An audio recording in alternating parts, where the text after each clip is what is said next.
सरकार के रूप में अपना संवैधानिक दायित्व, राजनैतिक दल की मर्यादा और मानव जीवन का मूल्य यानी इंसानी जान की कीमत, तीनों को तार तार कर दिया। और उसी के साथ यह भी कहेंगे कि पंजाब की गरिमा को भी पूर्णतः धूल धूसरित कर दिया है। पंजाब की क्या छवि बनाई उन्होंने राष्ट्रीय अंतर्राष्ट्रीय स्तर पे। इसलिए इस विषय के ऊपर विस्तार से आपके समक्ष भारत सरकार की केंद्रीय मंत्री स्मृति ईरानी जी अब अपना वक्तव्य देंगे।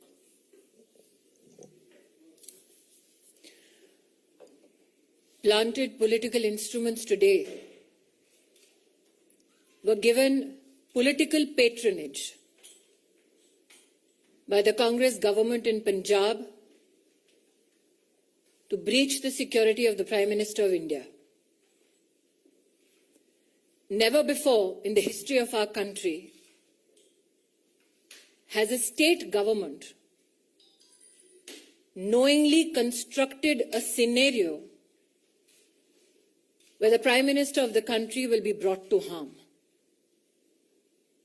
Never before in the history of our country were police functionaries in a state directed, convenienced to breach the security of the Prime Minister and bring him to physical harm.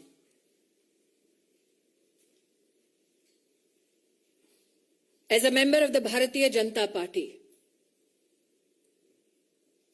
I am sure the nation shares our outrage at this incident. We know that the Congress Party hates Modi, but today they tried to harm the Prime Minister of India. Such is the breakdown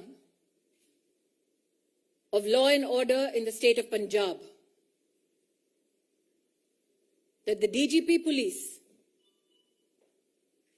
claims he is incapable of providing security support to the Prime Minister's office, to the Prime Minister's security detail. Such is the state of administration in Punjab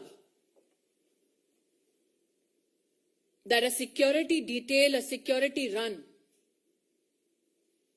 that is a protocol administratively to be followed for the head of state, was today dismantled so that Narendra Modi could be brought to harm. The questions we as BJP Karyakarta and the nation needs to ask the Congress government in Punjab: why did the DGP police give an all clear to the Prime Minister's security detail for the route that the Prime Minister was to undertake? Who in the Punjab government gave information about the Prime Minister's route to individuals who planted themselves atop the flyover? Video evidence now publicly available brings such questions to the fore. When the Prime Minister's security detail contacted Punjab Police with regards to the circumstance of the Prime Minister's cavalcade atop the flyover, where there was a 20-minute exposure and a breach of security of the Honorable Prime Minister, why did those who lead security arrangements on behalf of the state government not respond to any call or efforts to communicate to secure the Prime Minister. As Sudhanshu ji has said, these are not mere charges. This is the reality of Punjab under a Congress government. What enrages people like us even more is this, that when the Prime Minister of India had his security breached, Congress leaders erupted with joy, asking him how his Josh was. The Prime Minister, magnanimous as ever, it is reported in the media, on his way back, it seems, communicated कि जिंदा लौट रहा हूं. I would like to tell the Congress establishment, Modi became the Prime Minister of India with the blessings of the people of India. Narendra Modi went to Punjab today to dedicate projects worth 42,000 crores for the people of Punjab. When you can't answer on issues of development, this is the depths to which you will fall. The questions, I repeat. Why was the Prime Minister's security detail given a false clearance of the route that the Prime Minister was to be undertaken? Why did the security detail not receive any response from the state administration when the Prime Minister's security was breached and there was an exposure in his security for 20 minutes? And why did the Congress leadership erupt with joy when the Prime Minister of your country and mine had his security breached? Planted political instrument today sought to bring harm to the office, the institution of the Prime Minister of India. We, as a political organization and citizens, would not reduce ourselves only and limit ourselves to expressing rage, to expressing anguish. We now demand answers. We as Karyakartas, me and Sudhanshu ji, believe that the MHA has asked for a report on this issue. And my hope is that those who tried to bring the Prime Minister to physical harm are met with justice. Bharat के इतिहास में आज पंजाब की पुण्य धरती पर कांग्रेस के खूनी इरादे नाकाम रहे. जो लोग कांग्रेस पार्टी में मोदी से घृणा करते हैं, वो आज देश के प्रधानमंत्री को, उनकी सिक्योरिटी को किस तरह से भंग किया जाए उसके लिए प्रयासरत थे. जो आक्रोश आप मुझ में और सुधांशु जी में देख रहे हैं, वो मात्र हमारे राजनीतिक संगठन तक सीमित नहीं है. हमने बार बार कहा, नफरत मोदी से कांग्रेस को है,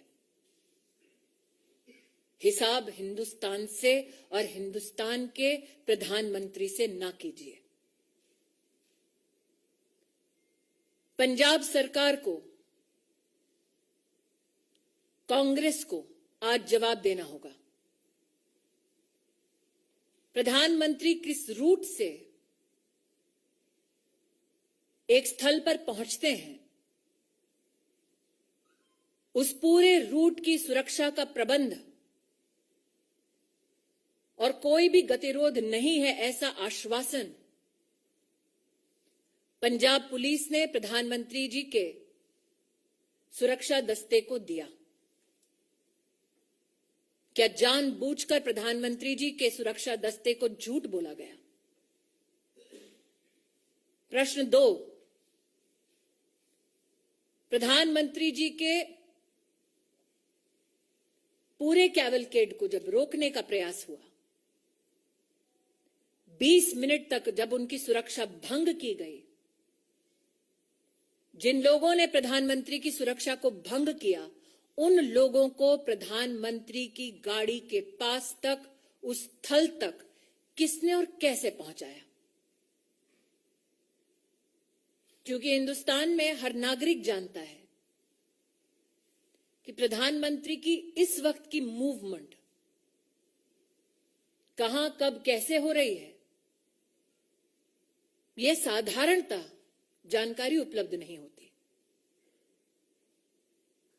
उस क्षण किसने उन लोगों को फ्लाईओवर पर भेजा, ठहराया, व्यवस्था की, इसका जवाब पंजाब की कांग्रेस सरकार को देना होगा। इस घटनाक्रम के दौरान कांग्रेस के युवा नेतृत्व ने जोश का, उत्सव का इजहार किया। किस बात का उत्सव है उनका? किस बात का जोश है? कि देश के प्रधानमंत्री को मौत की कगार पर ले गए थे। मुझे आक्रोश इस बात का है कि जब सुरक्षा कर्मियों ने पंजाब सरकार से उस समय संपर्क साधने की कोशिश की,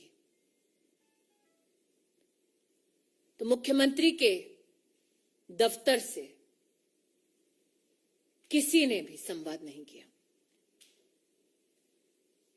किस बात का इंतजार कर रही थी कांग्रेस की सरकार पंजाब में? शायद इसीलिए मीडिया में जो रिपोर्ट्स हैं कि लौटते वक्त प्रधानमंत्री जी ने, शायद मीडिया में कुछ लोगों ने इसको रिपोर्ट किया है कि चन्नी जी के लिए संदेश दिया कि जिंदा लौट रहा हूं। मैं आज कांग्रेस पार्टी से कहना चाहती हूं, नरेंद्र मोदी देश के प्रधानमंत्री बने देश के नागरिकों के वोट और आशीर्वाद से।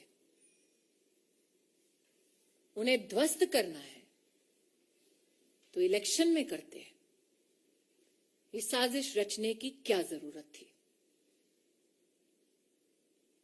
इन सभी सवालों को मात्र मैं या सुधांशु जी नहीं पूछ रहे, राष्ट्र भर में ये सवाल उठ खड़े हुए हैं। लेकिन वो लोग जो इस षड्यंत्र का हिस्सा है, उनसे कह दूं कि मेरा विश्वास है कि न्याय निश्चित रूप से होगा। बैर मोदी से है, लेकिन देश के प्रधानमंत्री का बाल बांका करने की ये साजिश, इस साजिश को देश समर्थन नहीं देगा।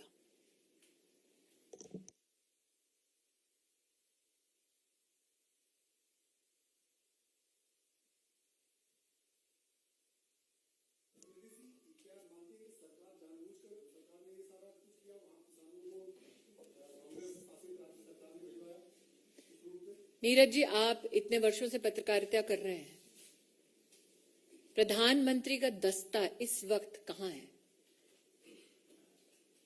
आप इसका जवाब दे पाएंगे? ये सिर्फ सुरक्षा कर्मी, सुरक्षा बल और पुलिस जानती है। उस क्षण उस फ्लाईओवर पर लोगों को किसने पहुंचाया?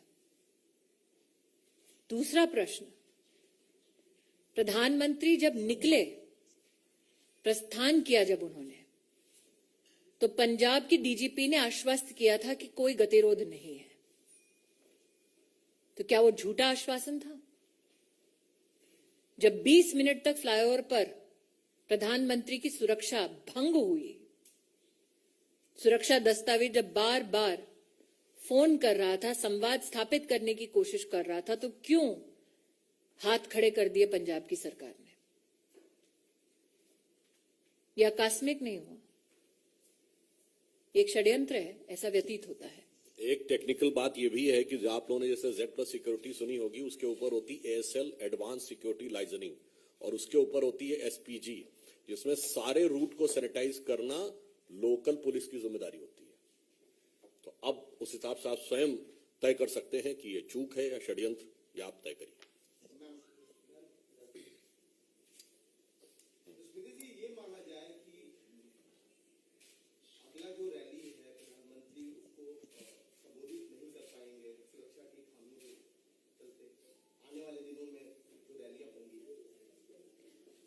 जी हिमांशु जी। स्मृति जी, मेरा सवाल ये है, एक तरफ कांग्रेस ये कह रही है कि अंतिम समय तक उनको रूट चेंज किया गया, ये नहीं बताया गया, दूसरी तरफ आप ये कह रही है साजिश है। किस तरीके से आप इसको साजिश बता रहे हैं? क्योंकि कांग्रेस कह रही है आप मुझे ये कह रहे हैं कि कांग्रेस पार्टी ये कह रही है अपनी सरकार के माध्यम से कि उनको ये नहीं पता कि उनके प्रदेश में प्रधानमंत्री जी कहां हैं। क्या ये संभव है? जैसा कि सुधांशु जी ने आपको भी पूरी सिक्योरिटी डिटेल दी, सिक्योरिटी रन पूरे रूट पे करने का दायित्व पंजाब सरकार और पंजाब पुलिस के पास है। क्या आपके इस प्रश्न में इस बात का उत्तर छिपा हुआ है कि जानबूझकर सिक्योरिटी का पूरा प्रोटोकॉल फॉलो नहीं किया गया? एक बिंदु और भी है इसमें, जवाब पंजाब सरकार देगी या कांग्रेस पार्टी देगी प्रधानमंत्री जी के रूट पे। और चिंता मत करिए, प्रधानमंत्री जी का रास्ता कांग्रेस रोकती रही और देश की जनता मार्ग प्रशस्त करती रही।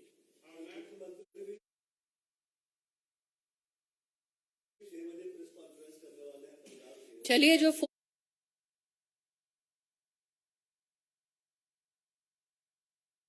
पे आ जाते सुरक्षा कर्मियों के लिए तो शायद प्रेस कॉन्फ्रेंस करने की नौबत नहीं आती। और पंजाब के मुख्यमंत्री, उनकी कितनी काबिलियत है, ये कांग्रेस पार्टी के पंजाब प्रदेश के अध्यक्ष से पूछिए ना।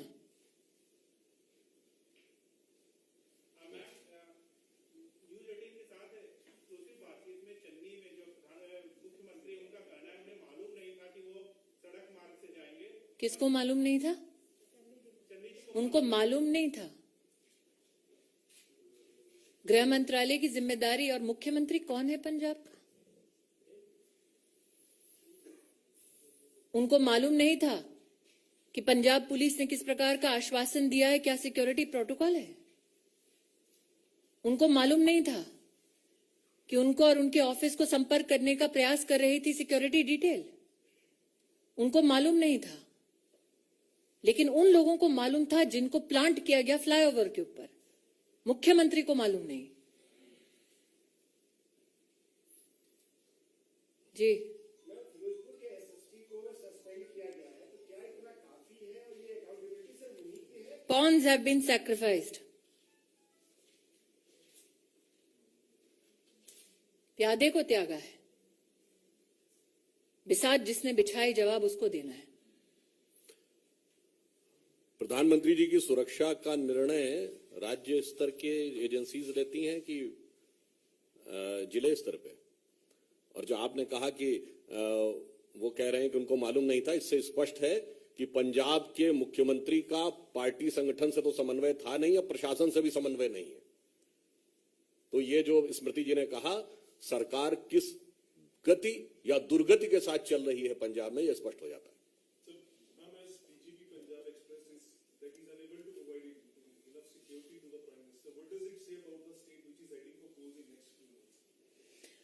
When you bring a calculated, structured, and politically directed security breach to the office of the Prime Minister, you sully the name of the institution, you sully the office that you hold, but more so, can somebody who is a part of an administration that is responsible to provide security deliberately partake in dereliction of duty so that the Prime Minister is brought to physical harm?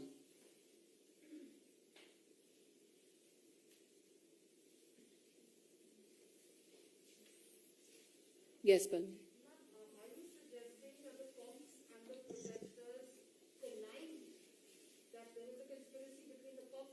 I'm asking you again what I asked of Neeraj. You are a journalist of repute. Can you currently tell me where can a political leader who has the highest security in this country be physically right now be available? That is an information only available to security agencies and police that is supposed to give ground cover. It seems now from the questions that have been posed in this conference that the CM of Punjab did not know where the Prime Minister was. But 5, 6, 7 men were a few feet away from the Prime Minister, which the DGP claimed was an area clear. How did they know? Who got them there? That is a question that is now being posed. My questions have been more than clear.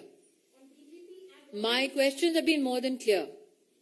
You tell me, madam, when the Chief Minister of a state is called and told that the Prime Minister of India is in harm's way, which Chief Minister does not respond?